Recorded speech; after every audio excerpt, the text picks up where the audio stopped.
Dragoș, prieten bun și rar, timpul zboară iar. Râdem, glumim și totul e mai ușor. Are altă culoare în zbor. Hei, Dragoș, prieten drag, cu tine nu simțim niciun prag.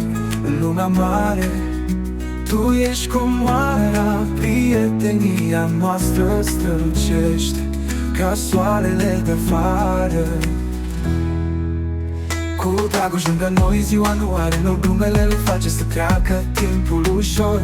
Chiar și profii zâmbesc când văd așa, prietenia noastră e magică, nu glumă. Hei, Dragoș, prieten drag, cu tine nu simți niciun prag.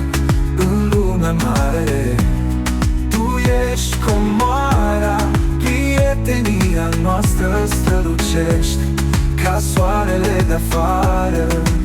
Cu Dragoș lângă noi, ziua nu are noroc, glumele lui face să treacă timpul ușor. Chiar și profii zâmbesc când văd așa, prietenia noastră e magică, nu glumă. Hei, Dragoș, prieten drag, cu tine nu simți niciun prag.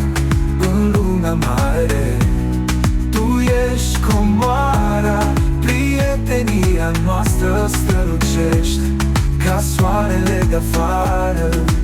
Cu Dragoș lângă noi, ziua nu are noroc, glumele îl face să treacă timpul ușor. Chiar și profii zâmbesc când văd așa, prietenia noastră e magică, nu glumă. E magică, nu glumă.